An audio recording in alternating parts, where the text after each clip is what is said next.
Friends, welcome to learner classes. आज से हम हिंदी घटना चक्र पूर्वावलोकन की सीरीज को शुरू करेंगे। तो चलिए शुरू करते हैं। इससे पहले फ्रेंड्स आपसे रिक्वेस्ट है, यदि आप चैनल पर पहली बार हैं तो प्लीज चैनल को सब्सक्राइब कर लीजिएगा, वीडियो को लाइक कर दीजिएगा एंड शेयर करिए एंड जो भी आपकी सजेशन हो उसे प्लीज कमेंट बॉक्स में जरूर बताइएगा।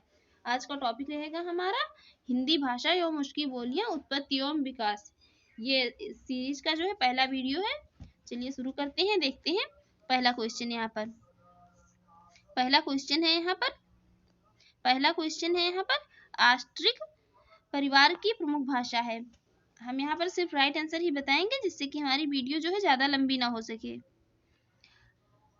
आस्ट्रिक परिवार की प्रमुख भाषा है मुंडा भाषा। यहाँ पर हम सबको विद एक्सप्लेन देखेंगे सभी क्वेश्चन को। आस्ट्रिक परिवार की प्रमुख भाषा है मुंडा भाषा। देखते हैं इसकी एक्सप्लेन। मुंडा ऑस्ट्रो एशियाई एवं आस्ट्रिक परिवार की प्रमुख भाषा है। इसमें जो है ये मुंडा झारखंड राज्य की एक प्रमुख आदिवासी जनजाति का नाम भी है। मुंडा भाषाएं बोलने वाले कहाँ कहाँ पाए जाते हैं? ये मुंडा भाषाएं बोलने वाले बंगाल, बिहार, मध्य प्रदेश, उड़ीसा और आंध्र प्रदेश इन राज्यों में फैले हुए हैं जो कि मुंडा भाषा बोलते हैं। अगला क्वेश्चन है यहाँ पर भारोपीय परिवार की भाषा नहीं है। यहाँ पर जो है ये भारोपीय परिवार की एक भाषा कौन सी नहीं है? ये राइट आंसर हो जाएगा यहाँ पर ऑप्शन डी। ये सियोयन जो है ये भारोपीय परिवार की भाषा नहीं है। बाकी ये तीनों सभी भारोपीय परिवार की भाषाएं हैं। देखते हैं इसकी एक्सप्लेन। सियोयन जो है ये भारोपीय परिवार की नहीं बल्कि मलय पोलिनेशियाई जो परिवार है इसकी भाषा है। किसकी है? ये मलय पोलिनेशियाई परिवार की भाषा है सियोयन। और जबकि ये जो भारोपीय परिवार है इसको दो वर्गों में विभक्त किया गया है जिसमें केंतुम और शतम। इसको दो वर्गों में बांटा गया है। केंतुम वर्ग में ग्रीक, इटालिक, केल्टिक, जर्मनिक, तोखरी तथा जो है केल्टिक भाषाएं आती हैं इसमें। किसमें? केंतुक वर्ग में। और इसका जो ये शतम वर्ग है इसमें आती है भारत ईरानी, आर्मीनी, बाल्टो स्लोवेनी और अल्बानी भाषाएं आती हैं।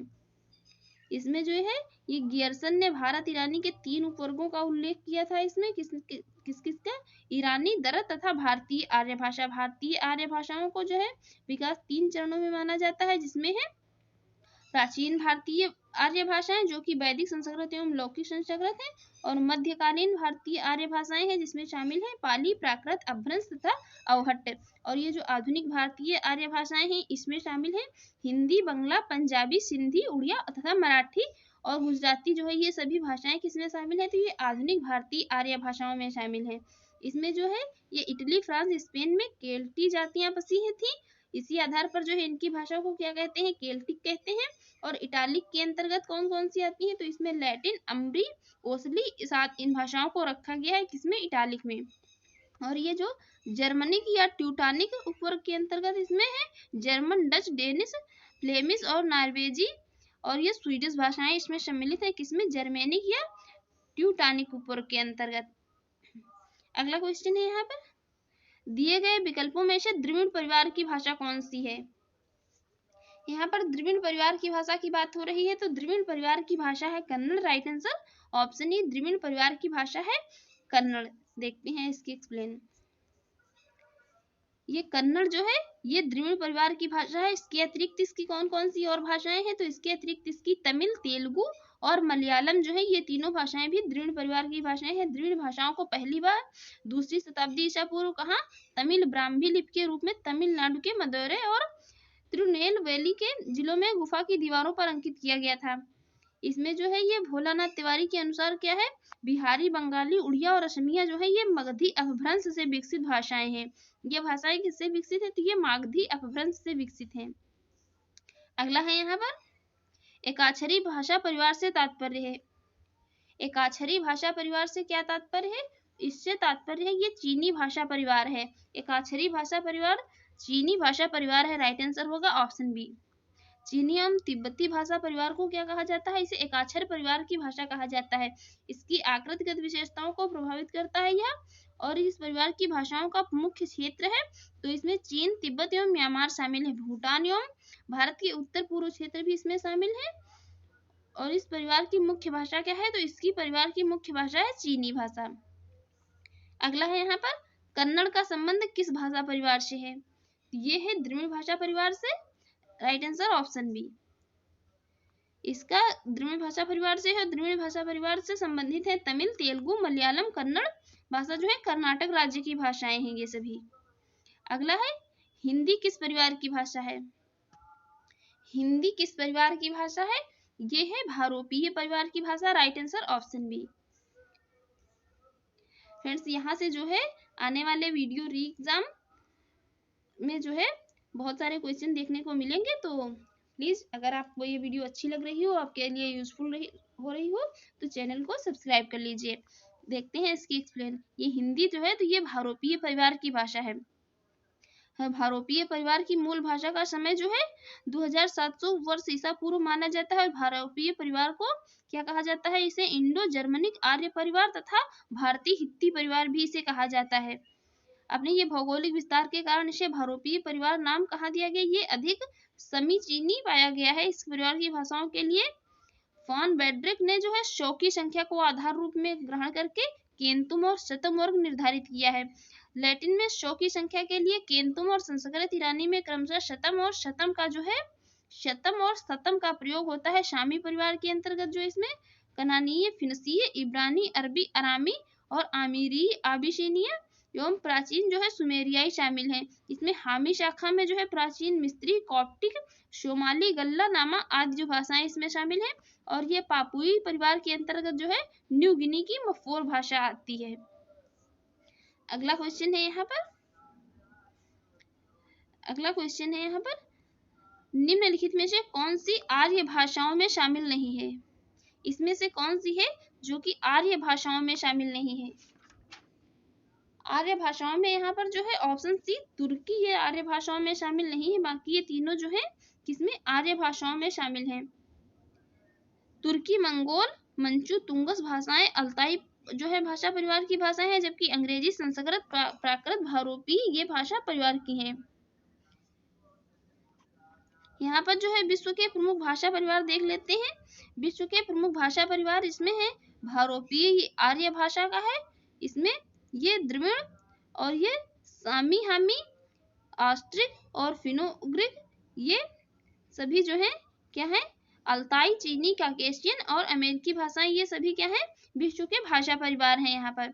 और यहाँ पर जो ये भारोपीय भाषा परिवार है ये क्या है? ये आर्य भाषा परिवार है। भारोपीय भाषा परिवार इसको जो है दो भागों में इसमें 3 में विभक्त किया गया है, जिसमें शतम वर्ग और केंतुम वर्ग।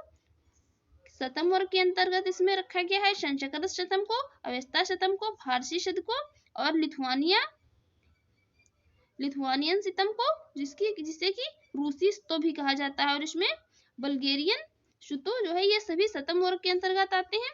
और इसमें जो है इसकी ये भाषाएं भी प्रमुख भाषाएं हैं हिंदी, अंग्रेजी, फ्रेंच, जर्मन, स्पेनिश, फारसी। और इसमें केंतुम वर्ग जो है इसका, तो इसके अंतर्गत लैटिन, ग्रीक, पुरानी आयरिश, तोखारियन कंद और इतालवी केंतो इन भाषाओं को इसमें रखा गया है। और आर्यों के पूर्ववर्ती जो भारतीय भाषाएं थी उसमें थी निग्रिटो, ऑस्ट्रिक, किरात और द्रविड़। ये भारतीय अब देखते हैं ये भारतीय आर्य भाषाएं कौन कौन सी हैं। तो इसमें प्राचीन आर्य भाषाएं और मध्यकालीन आर्य भाषाएं और आधुनिक आर्य भाषाएं। तो इसमें प्राचीन आर्य भाषाओं में अंतर्गत रखा गया है वैदिक संस्कृत या लौकिक संस्कृत। और मध्यकालीन में इसमें 4 भाषाओं को रखा गया है, जिसमें पाली, प्राकृत, अपभ्रंश और अहोट्ट। और इसमें जो ये आधुनिक आर्य भाषाएं हैं इसमें रखा गया है सिंधी, हिंदी, लहंदा, पंजाबी, गुजराती, मराठी और असमिया या उड़िया को जो है इसमें आधुनिक आर्य भाषाओं के अंतर्गत रखा गया है। ये सभी जो है भारतीय आर्य भाषा परिवार की भाषाएं हैं। देखते हैं अगला क्वेश्चन है यहाँ पर। ये जो प्राचीन भारतीय आर्य भाषा परिवार हैं, प्राचीन भारतीय आर्य भाषा परिवार ने इसमें निम्नलिखित भाषाओं को उनके विकास क्रम में व्यवस्थित करना है। यहाँ पर ये जो है सभी प्राचीन आर्य भाषाएं दी हुई हैं, इनके जो है विकास के क्रम में व्यवस्थित करना है। तो यहाँ पर राइट आंसर होगा option A, C, B, D. इसका क्रम देखते हैं कुछ इस प्रकार है। इसमें प्राचीन संस्कृत है, ये लौकिक संस्कृत, सौर सैनिक, पश्चिमी हिंदी, इनका क्रम प्राचीन संस्कृत का कुछ इस प्रकार है। और भारतीय भाषाओं के विकास क्रम की बात करें तो इसमें ये प्राचीन भारतीय आर्य भाषाएं हैं, इनका जो 1500 ईसा पूर्व से 500 ईसा पूर्व तक इनका काल रहा है। और ये मध्यकालीन भारतीय आर्य भाषाएं हैं, तो इनका 500 ईसा पूर्व से 1000 ईसा तक रहा है। और आधुनिक भारतीय आर्य भाषाएं हैं जो तो इनका रहा है काल 1000 ईसा से जो है अब तक आधुनिक भारतीय आर्य भाषाएं हैं। इन भारतीय भाषाओं का विकास का क्रम कुछ इस प्रकार है, तो याद रखिए। इसमें जो है प्राचीन भारतीय आर्य भाषाओं के अंतर्गत इसको 2 भागों में बांटा गया, जिसमें प्राचीन संस्कृत और लौकिक संस्कृत। इसके अंतर्गत प्राचीन संस्कृत में जो ये वैदिक संस्कृत भी शामिल है। और मध्यकालीन में ये 3 भाषाओं, मध्यकालीन भारतीय भाषाएं आर्य भाषाएं थी, उसमें इनको 3 भागों में बांटा गया, जिसमें पाली, प्राकृत और अपभ्रंश थी। हिंदी की जो उपभाषाएं हैं, हिंदी की उपभाषाएं हैं शौर सैनी, अब इनका विकास हुआ है। हिंदी की उपभाषाओं का विकास कहाँ से हुआ, तो इनका विकास हुआ है शौर सैनी अपभ्रंश से, मागधी से और अर्ध मागधी से। इसमें शौर सैनी अपभ्रंश से जिनका विकास हुआ है वो है पश्चिमी हिंदी, राजस्थानी, पहाड़ी तथा गुजराती भाषा का विकास इससे हुआ है। और मागधी से हुआ है बिहारी हिंदी और उड़िया का, बांग्ला का, असमिया का विकास इससे हुआ, किससे, मागधी से। और अर्धमागधी से हुआ है तो ये पूर्वी हिंदी का विकास हुआ है। मोस्ट इंपॉर्टेंट है, याद रखिए, बहुत बार रिपीटेड क्वेश्चन है, बहुत बार पूछा गया। अर्धमागधी से जो है किसका विकास हुआ है, तो ये पूर्वी हिंदी का विकास हुआ है अर्धमागधी से। कुछ विद्वान जो है पहाड़ी को खस अपभ्रंश भाषा से उत्पन्न मानते हैं। खस जो है इसको अपभ्रंश से उत्पन्न मानते हैं कुछ यहाँ पर जो विद्वान हैं। अगला क्वेश्चन है यहाँ पर, निम्नलिखित में से प्राचीन भारतीय आर्य भाषा कौन सी है। प्राचीन भारतीय आर्य भाषा जो है इनमें से कौन सी है, ये है यहाँ पर वैदिक संस्कृत। राइट आंसर हो जाएगा ऑप्शन डी, वैदिक संस्कृत जो है। तो ये क्या है, ये प्राचीन भारतीय आर्य भाषा है। इस भाषा को आर्य भाषा या देव भाषा भी कहा जाता है, किसे, वैदिक संस्कृत को। और ऋग्वेद में जो है ये भारतीय आर्य भाषा का प्राचीनतम रूप कौन सा है, वैदिक संस्कृत। ये किससे प्राप्त है, तो इसे ऋग्वेद से। अगला क्वेश्चन है यहाँ पर, कौन सी जो है प्राचीन भाषा नहीं है, कौन सी भाषा यहाँ पर जो है जो प्राचीन नहीं है, तो प्राचीन नहीं है वो है पंजाबी भाषा। Right answer option B, Punjabi भाषा जो है ये प्राचीन भाषा नहीं है, जबकि संस्कृत, पाली, प्राकृत, अपभ्रंश प्राचीन, ये सभी क्या है, ये प्राचीन भाषाएं हैं। और पंजाबी का विकास है तो ये पैसाची अपभ्रंश से हुआ है। ये जो है सभी इसका हिंदी का ये मोस्ट इंपॉर्टेंट टॉपिक है, याद रखिए। इसका विकास कहाँ से हुआ है, पंजाबी का विकास पैसाची अपभ्रंश से हुआ है। गुरुमुखी इसकी लिपि है तथा मांझी, डोगरी, दोआबी, राठी, शाहपुरी और पोथोवरी आदि जो है इसकी प्रमुख बोलियां हैं किसकी, पंजाबी की। और ये संस्कृत, पाली, प्राकृत, अपभ्रंश प्राचीन भाषाएं हैं, याद रखिए, बहुत बार पूछी जाती हैं, बहुत बार रिपीटेड जो है मोस्ट रिपीटेड क्वेश्चन है। देखते हैं अगला। अगला है यहाँ पर, ये भारतवर्ष की आदि भाषा है। भारतवर्ष की आदि भाषा कौन सी है, तो ये है Vedic Sanskrit. Right answer option C. देखते हैं इसके एक्सप्लेन। भारतवर्ष की आदि भाषा वैदिक संस्कृत है, जिसे हमारे वेद निबद्ध किए गए हैं। और जो है संप्रत इसकी लिपि देवनागरी है। इसकी लिपि कौन सी है, तो ये देवनागरी है। भारत की जो प्रमुख भाषाएं हैं उसमें है वैदिक संस्कृत, लौकिक संस्कृत, पाली, प्राकृत और अपभ्रंश है। तो ये क्या है, ये आधुनिक भारतीय आर्य भाषाएं हैं। अपभ्रंश भाषा जो है ये आधुनिक भारतीय आर्य भाषा है। अगला है यहाँ पर, अगला हम देखेंगे यहाँ पर है मध्यकालीन भारतीय आर्य भाषाओं को। मध्यकालीन भारतीय आर्य भाषाओं में देखेंगे हम यहाँ पर। पहला क्वेश्चन है इसमें, विकास की दृष्टि से प्राकृत की पूर्वकालीन अवस्था का नाम है। इसकी जो है प्राकृत की पूर्वकालीन अवस्था का क्या नाम है यहाँ पर, इसका नाम यहाँ पर है Pali. Right answer option A, पाली। देखते हैं इसकी एक्सप्लेन। विकास की दृष्टि से ये प्राकृत की जो पूर्वकालीन अवस्था का नाम पाली है। ये पाली भारत की क्या है, प्रथम देश भाषा मानी जाती है। श्रीलंका के लोग पाली को क्या कहते हैं, ये मागधी भी कहते हैं, क्योंकि इस भाषा की सृष्टि मगध में हुई थी। ये कहाँ हुई थी उत्पन्न पाली, तो ये उत्पन्न हुई थी मगध में। इसमें वर्तमान समय में अनेक बोलियों के तत्व तथा तत्भव शब्दों का प्रयोग इसमें अधिक हुआ है। भगवान बुद्ध ने क्या है पाली भाषा में अपने उपदेश दिए थे, ये भी याद रखिए, मोस्ट इंपॉर्टेंट पूछ लिया जाता है। भगवान बुद्ध ने जो है अपने सभी उपदेश इसमें दिए थे, तो ये पाली भाषा में दिए थे। पहली सदी से 500 ईसा तक उत्तर भारत में भिन्न भिन्न भागों में प्राकृत भाषाओं का प्रयोग कहाँ सबसे, प्राकृत भाषाओं का जो है प्रयोग सबसे अधिक हुआ। आचार्य हेमचंद्र थे, तो ये पाली भाषा को संस्कृत से निकली भाषा मानते थे। कौन, आचार्य हेमचंद्र पाली भाषा को संस्कृत से निकली हुई भाषा मानते थे। अगला है यहाँ पर, इनमें से कौन सी भाषा संस्कृत भाषा की अपभ्रंश है? कौन सी भाषा संस्कृत भाषा की अपभ्रंश है? तो ये है Pali. Right answer option B. Pali भाषा मध्यकालीन आर्य भाषा की प्रथम भाषिक अवस्था रही है जो संस्कृत की प्रथम अपभ्रंश भाषा है। कौन? पाली। देखते हैं अगला। इसकी यहाँ पर जो है इसकी एक्सप्लेन देख लेते हैं। इसके विकास जो है, भाषा का विकास का क्रम इसमें जो है ये प्राचीन आर्य भाषा है। प्राचीन आर्य भाषा ये इसमें है वैदिक संस्कृत और लौकिक संस्कृत। इसके बाद ये लौकिक संस्कृत से निकली है पाली। यहाँ पर ये मध्यकालीन आर्य भाषाएं कहलाई। कौन? पाली, प्राकृत और अवहंस या अवहट्ट भी इसे कहा गया। तो ये लौकिक संस्कृत से निकली है पाली, पाली से निकली हुई प्राकृत और प्राकृत से जो है अपभ्रंश भाषा का विकास हुआ। और आधुनिक आर्य भाषाएं हैं तो ये भोलानाथ तिवारी विद्वान थे। इनके अनुसार ये भाषाएं हैं लहंदा, उड़िया, सिंधी, असमिया, पंजाबी, सिंघली, जिप्सी, हिंदी, गुजराती और मराठी। ये सभी क्या है? ये आधुनिक आर्य भाषाएं हैं। देखते हैं अगला। अगला है यहाँ पर मध्यकालीन भारतीय आर्य भाषा का काल है। मध्यकालीन ये काल बहुत इंपॉर्टेंट होते हैं, सभी का याद रखिए। सभी जो है ये प्राचीन भारतीय आर्य भाषा हो या मध्यकालीन भारतीय आर्य भाषा हो, इनका जो है टाइम पीरियड बहुत इंपॉर्टेंट है। तो याद रखिए इसका टाइम पीरियड कब से कब तक का है? तो ये 500 ईसा पूर्व से 1000 ईसा पूर्व तक का है। राइट आंसर हो जाएगा ऑप्शन ए। मध्यकालीन भारतीय आर्य भाषा का काल 500 ईसा पूर्व से 1000 ईसा तक का है। ये ईसा पूर्व और ईसा को याद रखिए। ये जो है कई बार यहाँ पर जो है ऐसे ये जैसे डी ऑप्शन लिखा हुआ है 500 ईसा से 1000 ईसा तक, तो ये ऑप्शन जो है गलत हो जाएगा। ये ईसा पूर्व और ईसा का जो है विशेष ध्यान रखिए यहाँ पर ऑप्शन में। राइट आंसर हो जाएगा ऑप्शन ए। इसका जो है ये टाइम पीरियड रहा था 500 ईसा पूर्व से 1000 ईसा तक माना जाता है। और इस काल में जो है क्रमशः पाली, प्राकृत एवं अपभ्रंश भाषाओं का व्यवहार होता था। किसमें? मध्यकाल में। अगला है पाली भाषा के सर्वप्रथम व्याकरण कौन है? पाली भाषा के सर्वप्रथम जो है व्याकरण कौन है? तो ये है Katyayan. Right answer option C.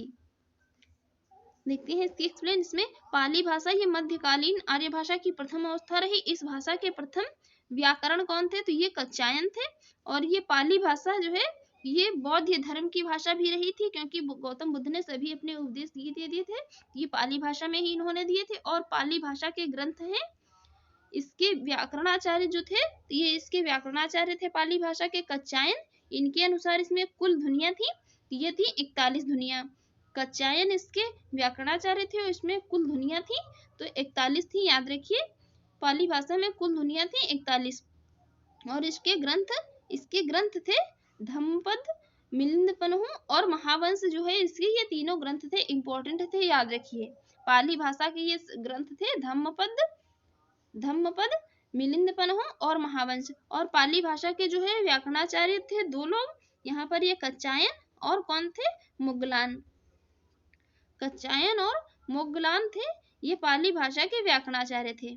देखते हैं अगला है यहाँ पर इनमें से किस विद्वान ने अपभ्रंश के लिए पुरानी हिंदी शब्द का प्रयोग किया? पुरानी हिंदी शब्द का प्रयोग जो है इनमें से किसने किया? तो वो थे चंद्रधर शर्मा गुलेरी। राइट आंसर हो जाएगा ऑप्शन डी, चंद्रधर शर्मा गुलेरी। चंद्रधर शर्मा गुलेरी ने जो है अपभ्रंश के लिए पुरानी हिंदी शब्द का प्रयोग किया। और अपभ्रंश मध्यकालीन भारतीय आर्य भाषा और आधुनिक भारतीय आर्य भाषा के बीच की कड़ी कहलाई। ये भी याद रखिए, पूछा जा सकता है। अपभ्रंश जो थी तो ये मध्यकालीन भारतीय आर्य भाषा और आधुनिक भारतीय आर्य भाषा के बीच की कड़ी कहलाई। इसे क्या है? संधिकालीन भाषा भी कहा जाता था किसी अपभ्रंश मध्यकालीन आर्य भाषा को। और डॉक्टर रामकुमार वर्मा ने इसमें अपभ्रंश के जो है ये डॉक्टर रामकुमार वर्मा ने अपभ्रंश के प्रथम कवि स्वयंभू को जो है हिंदी का प्रथम कवि माना है। इसके प्रथम कवि कौन थे अपभ्रंश के? तो ये स्वयंभू थे। इनका नाम भी याद रखिए। ये अपभ्रंश भाषा के प्रथम कवि थे स्वयंभू को अपभ्रंश भाषा का वाल्मीकि तथा व्यास भी कहा जाता है। मोस्ट इंपोर्टेंट पॉइंट है, स्वयंभू को अपभ्रंश भाषा का वाल्मीकि या व्यास कहा जाता है। अगला क्वेश्चन है यहाँ पर, अगला है आधुनिक भारतीय आर्य भाषाएं। अब यहाँ पर हम देखेंगे आधुनिक भारतीय आर्य भाषाओं से बनने वाले प्रश्नों को, जिसमें पहला प्रश्न है आधुनिक भारतीय आर्य भाषा के उदय की पूर्व आर्य भाषा का कौन सा रूप विद्यमान था? ये जो आधुनिक है भारतीय आर्य भाषाओं के उदय की पूर्व जो है आर्य भाषा का कौन सा रूप विद्यमान था? यहाँ पर जो है प्रश्नों को बहुत ध्यान से पढ़ने की आवश्यकता है। तो इसके पहले ये था अपभ्रंश। इसका अपभ्रंश रूप जो था ये आर्य भाषा का अपभ्रंश रूप विद्यमान था। ये मध्यकाल में अपभ्रंश रूप इसका विद्यमान था आर्य भाषा का। इसमें जो है देखते हैं एक्सप्लेन इसकी आधुनिक भारतीय आर्य भाषाओं के उदय की पूर्व आर्य भाषा का अपभ्रंश रूप विद्यमान था। वस्तुतः इसमें अपभ्रंश के विभिन्न रूपों से ही क्या है आधुनिक भारतीय आर्य भाषा का विकास हुआ था। और आधुनिक आर्य भाषा का वर्गीकरण सर्वप्रथम किसने किया था? तो ये डॉक्टर A.F.R. हार्नले ने कब किया था? 1880 ईस्वी में किया था। इसमें अपभ्रंश कौन सी भाषा है? तो ये आधुनिक भारतीय आर्य भाषाएं और उपभाषाएं हैं। शौरसेनी है, ये पश्चिमी हिंदी, राजस्थानी और पहाड़ी गुजराती है। मागधी है, ये है बिहारी, बांग्ला, बंगाली, उड़िया या असमिया। और अर्धमागधी है, ये अर्धमागधी पूर्वी हिंदी है। महाराष्ट्री ये मराठी भाषा है। और वारचंड क्या है? ये है हिंदी। और टक है ये पंजाबी भाषा है। और कैकय क्या है? तो ये लहंदा भाषा है। अगला है यहाँ पर दो सूचियां दी हुई, एक तरफ उनके वर्ग दिए हुए, एक तरफ बोलियां दी हुई है। इसमें जो है इसका सही मिलान करना है। देखते हैं यहाँ पर राइट आंसर हो जाएगा option B. Option B right answer हो जाएगा। देखते हैं इसकी एक्सप्लेन। दी गई बोलियों में इनका सुमेरन जो है कुछ इस प्रकार है। ये पश्चिमी हिंदी है। पश्चिमी हिंदी ये सभी क्या थी? ये सभी हिंदी की जो है उपभाषाएं हैं। इसमें जो पश्चिमी हिंदी है तो इसके अंतर्गत खड़ी बोली, कौरवी, ब्रजभाषा, हरियाणी, बुंदेली और कन्नौजी आती है। और पूर्वी हिंदी के अंतर्गत इसमें अवधी, बघेली और छत्तीसगढ़ी आती है। बिहारी हिंदी के अंतर्गत इसमें भोजपुरी, मगही और मैथिली भाषाएं आती हैं। और राजस्थानी के अंतर्गत इसमें आती हैं पश्चिमी राजस्थानी या मारवाड़ी, और पूर्वी राजस्थानी या जयपुरी, उत्तरी राजस्थानी या मेवाती और दक्षिणी राजस्थानी जो कि मालवी भाषाएं आती हैं। इसमें ये जो पश्चिमी हिंदी, राजस्थानी, गुजराती तथा पहाड़ी हिंदी का विकास कैसे हुआ है? ये शौरसेनी अपभ्रंश से हुआ है। और ये जो पूर्वी हिंदी का विकास है तो ये अर्धमागधी अपभ्रंश से तथा बिहारी हिंदी का विकास मागधी अपभ्रंश से हुआ है। याद रखिए पश्चिमी हिंदी का विकास राजस्थानी, गुजराती तथा पहाड़ी हिंदी का विकास किससे? शौरसेनी अपभ्रंश से। और ये जो पूर्वी हिंदी इसका अर्धमागधी अपभ्रंश से, और बिहारी हिंदी का विकास मागधी अपभ्रंश से याद रखिए हुआ है। ये अर्धमागधी और मागधी याद रखिए। अगला है यहाँ पर आधुनिक आर्य भाषाओं के वर्गीकरण के अनुसार पूर्वी समुदाय की भाषा नहीं है। इसमें पूर्वी समुदाय की कौन सी एक भाषा नहीं है? यहाँ पर इसमें पूर्वी समुदाय की भाषा की बात हो रही है तो वो नहीं है Marathi. Right answer option B. ये आधुनिक आर्य भाषाओं में जो इसमें पूर्वी समुदाय की भाषा नहीं है वो है मराठी। पूर्व की भाषाओं में शामिल है कौन सी? असमिया, बंगला, उड़िया को जगह दी गई, जबकि मराठी क्या है? ये दक्षिणी समुदाय में रखा गया है। भारतीय आर्य भाषाओं को दो वर्गों में बांटा गया है, जिसमें हिंदी वर्ग और हिंदी तर वर्ग। पाकिस्तान में बोली जाने वाली पंजाबी भाषा को क्या कहा जाता है? इसको कहा जाता है लहंदा। और बंगला, उड़िया, असमिया तथा बिहारी का विकास जो है ये मागधी अपभ्रंश से हुआ है। अगला है यहाँ पर आधुनिक भारतीय भाषाओं का विकास किससे हुआ है? तो ये हुआ है अपभ्रंश से। इसका उदय जो है पूर्व आर्य भाषा का अपभ्रंश रूप विद्यमान था। इसके पहले जो था ये अपभ्रंश के पहले इसमें पूर्व आर्य भाषा जो अपभ्रंश थी आधुनिक भारतीय भाषाओं में इसका रूप विद्यमान था। देखते हैं अगला यहाँ पर है अपभ्रंश के जो है कितने स्वर मौजूद थे? अपभ्रंश में कितने स्वर मौजूद थे? ये थे 8। Right answer option C. देखते हैं वो 8 स्वर कौन कौन से थे। अपभ्रंश है इसे जो है क्या इसे संधिकाल की भाषा भी कहा जाता है। और इसमें अपभ्रंश के स्वरों के संबंध में विवाद है। इसमें डॉक्टर नगेंद्र के अनुसार इसमें 8 मूल स्वर हैं, और जबकि जो उदय नारायण तिवारी के अनुसार है तो इसमें 11 स्वर हैं। अब अपभ्रंश के स्वर देखते हैं। डॉक्टर नगेंद्र के अनुसार है छोटा आ, ई, उ, ऐ और औ। और डॉक्टर उदय नारायण के अनुसार है तो ये ऐ, औ तथा री भी इसमें जो है शामिल है। इसमें ये 3 और शामिल हैं उदय नारायण के अनुसार। अपभ्रंश की ये 8 स्वरों को याद रखिए, और उदय नारायण के अनुसार जो है इसमें ये 3 और शामिल हैं। अगला क्वेश्चन है यहाँ पर, हिंदी भाषा की उद्भव और विकास का सही क्रम क्या है? हिंदी भाषा के उद्भव का जो है इसका विकास का जो है सही क्रम क्या है? तो इसका सही क्रम है संस्कृत, पाली, प्राकृत, अपभ्रंश, शौरसेनी, पश्चिमी हिंदी और सबसे लास्ट में जो है खड़ी बोली। तो राइट आंसर हो जाएगा यहाँ पर ऑप्शन ए।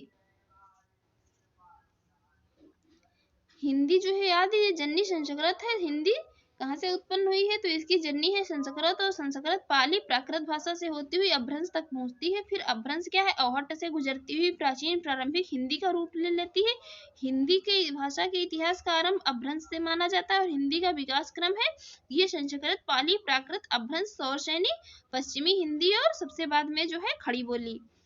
अगला क्वेश्चन है यहाँ पर, निम्नलिखित में से आधुनिक भाषाओं में से किसका संबंध अपभ्रंश की पैशाची बोली से है? किसका संबंध जो है? तो ये अपभ्रंश की पैशाची बोली से है। ये इसमें होगा पंजाबी का right answer option C. Punjabi बोली का विकास पैशाची अपभ्रंश से हुआ है, जबकि राजस्थानी तथा गुजराती का विकास शौरसेनी अपभ्रंश से था। बंगाली का विकास कहाँ से है? मागधी अपभ्रंश से। अगला प्रश्न है यहाँ पर, निम्नलिखित आधुनिक भाषाओं में से किसका संबंध अपभ्रंश की पैशाची बोली से हुआ है? पैशाची बोली से जो है यहाँ पर किसका संबंध है अपभ्रंश से? तो ये है किसका? पंजाबी का। Right answer option C Punjabi का। देखते हैं अगला क्वेश्चन। पंजाबी जो भाषा की अपभ्रंश भाषा जो है, पंजाबी भाषा की अपभ्रंश टक भाषा के अंतर्गत आती है। इसमें जो है संबंध पैशाची बोली से माना जाता है, जिसका विकास अपभ्रंश से हुआ। यह मध्यकालीन भारतीय आर्य भाषा है पंजाबी। ये अपभ्रंश जो है ये मध्यकालीन भारतीय आर्य भाषा है, और आधुनिक भाषाओं में शामिल है ये पंजाबी। अगला है, हिंदी का विकास प्रदान करने वाली भाषा कौन सी है? हिंदी को विकास प्रदान करने वाली भाषा कौन सी है? हिंदी को विकास प्रदान करने वाली भाषा है अपभ्रंश। राइट आंसर हो जाएगा ऑप्शन डी, ये है अपभ्रंश। भारतीय आर्य भाषा के इतिहास में 500 ईसा से 1000 ईसा के मध्य काल को अपभ्रंश काल कहा जाता है। अपभ्रंशों में से जो है आधुनिक आर्य भाषाएं हैं, इसमें शामिल है हिंदी, बंगला, गुजराती, मराठी, पंजाबी, उर्दू, उड़िया, और इसमें से इसका जो है विकास हुआ है इससे। अगला है यहाँ पर, इनमें से कौन सी बोली मध्य प्रदेश की प्रमुख बोलियों में से नहीं है? मध्य प्रदेश की प्रमुख बोलियों में से जो है इनमें से कौन नहीं है? मध्य प्रदेश की प्रमुख बोली इनमें से नहीं है, तो वो है बांगर। राइट आंसर हो जाएगा यहाँ पर ऑप्शन डी बांगर। देखते हैं इसकी एक्सप्लेन। बांगर या बांगरू पश्चिमी हिंदी उपभाषा वर्ग की बोली है के अंतर्गत आती है। बांगर को क्या हरियाणी तथा हरियाणवी भी कहते हैं। ये हरियाणा की बोली है। तो शेष बोलियां कहाँ है? ये मध्य प्रदेश की जो है मालवी, बुंदेली और निमाड़ी, ये कहाँ की बोलियां हैं? मध्य प्रदेश की हैं। अगला है यहाँ पर, एक तरफ सूचियां दी हुई हैं, एक तरफ बोलियां, एक तरफ उनके जो है क्षेत्र दिए हुए हैं, उनको सही सुमेलित करना है। सूची एक को बताना है कौन सी बोली जो है कहाँ की है। ये खड़ी बोली कहाँ की है? ये है बिजनौर की। और ब्रजभाषा कहाँ की है? तो ये है आगरा की। और ये बांगड़ू कहाँ की है? तो ये हो जाएगी करनाल की। और अवधी का संबंध कहाँ से है? तो अवधी का संबंध हो जाएगा सुल्तानपुर से। अवधी का संबंध हो जाएगा सुल्तानपुर से। तो इस प्रकार जो है इनका राइट आंसर हो जाएगा, राइट आंसर हो जाएगा इनका कौन सा? Option B. देखते हैं इसकी एक्सप्लेन। इसमें जो है इनका सुमेलन कुछ इस प्रकार है, जिसमें खड़ी बोली बिजनौर और इसकी उपभाषा है पश्चिमी हिंदी, और इसकी उत्पत्ति है शौरसेनी अपभ्रंश से। और ब्रजभाषा तो इसका क्षेत्र है आगरा, और इसका जो है उपभाषा है इसकी पश्चिमी हिंदी। इसकी उत्पत्ति कौन सी है? ये शौरसेनी अपभ्रंश भी इसकी भी जो उत्पत्ति है किसी ब्रजभाषा की। और बांगड़ू है तो ये करनाल क्षेत्र से संबंधित है, और पश्चिमी हिंदी इसकी उपभाषा है, इसकी उत्पत्ति भी हुई शौरसेनी अपभ्रंश से। और अवधी है तो इसका क्षेत्र है सुल्तानपुर अवधी का, और इसकी जो है उपभाषा है पूर्वी हिंदी है, और इसका जो है उत्पत्ति इसकी हुई है तो ये हुई है अर्धमागधी अपभ्रंश से। और ये छत्तीसगढ़ी है तो ये बिलासपुर क्षेत्र है इसका, और इसका पूर्वी हिंदी उपभाषा है, इसकी उत्पत्ति है अर्धमागधी अपभ्रंश। फ्रेंड्स, यदि आपको जो है हमारी वीडियो अच्छी लगी हो और आपके एग्जाम के लिए यूजफुल रही हो तो प्लीज चैनल को सब्सक्राइब कर लीजिए। यहाँ पर जो है इसकी हम अभी कुछ और जो है इसकी भाषाएं देख लेते हैं, ये भी जो है कभी कभी पूछ ली जाती हैं। ये देख लेते हैं इसमें कौन कौन क्षेत्र में जो है कौन कौन सी भाषा बोली जाती है। तो ये अवधी बोली के क्षेत्र में, अवधी बोली के क्षेत्र हैं। ये कौन कौन से हैं याद रखिए, अवधी बोली के क्षेत्र हैं लखनऊ, इलाहाबाद, फतेहपुर, उन्नाव, रायबरेली, सीतापुर, फैजाबाद, गोंडा, बस्ती, बहराइच, प्रतापगढ़ तथा बाराबंकी। ये जिले जो हैं इन सभी जिलों में कौन सी बोली जाती है, अवधी बोली जाती है। और ये जो है मुल्ला दाऊद, कुतुबन, जैसी, मंझन, उस्मान, तुलसीदास, शंबल सिंह आदि ये जो सभी हैं तो ये किसके कवि हैं, अवधी भाषा के प्रसिद्ध कवि हैं। अवधी क्या है, ये अकारांत प्रधान बोली है। और खड़ी बोली के क्षेत्र हैं, ये खड़ी बोली हिंदी बोली जाती है कहाँ, रामपुर, मुरादाबाद, मेरठ, सहारनपुर, देहरादून, मुजफ्फरनगर, शामली तथा अंबाला में बोली जाती है। यहाँ आकार बहुला बोली जाती है, इसको यहाँ क्या कहा जाता है, आकार बहुला। और बांगड़ू या बंगरू है तो ये हरियाणवी बोली है जो हरियाणा में बोली जाती है। और ब्रज भाषा के क्षेत्रों की बात करें तो ब्रज भाषा के क्षेत्रों में शामिल है मथुरा, अलीगढ़, धौलपुर, मैनपुरी, एटा, बदायूं और बरेली। ये सभी क्षेत्र जो है याद रखिए, एक बार ऐसे पढ़ लीजिए क्योंकि ये जो है पूछ लिए जाते हैं कभी कभी कि अवधि का कौन सा क्षेत्र है। यहाँ पर 4 ऑप्शन दे देगा, लखनऊ, इलाहाबाद, फतेहपुर और मैनपुरी दे देगा। तो यहाँ पर जो है ये देखने में तो बहुत इजी लगता है, लेकिन जब प्रश्न सामने आ जाता है इस प्रकार का तो वहां पर जो है कुछ भी समझ में नहीं आता है। तो फ्रेंड्स, यदि आपको हमारी वीडियो अच्छी लगी हो तो प्लीज चैनल को सब्सक्राइब कर लीजिएगा, वीडियो को लाइक कर दीजिएगा। Thanks for watching.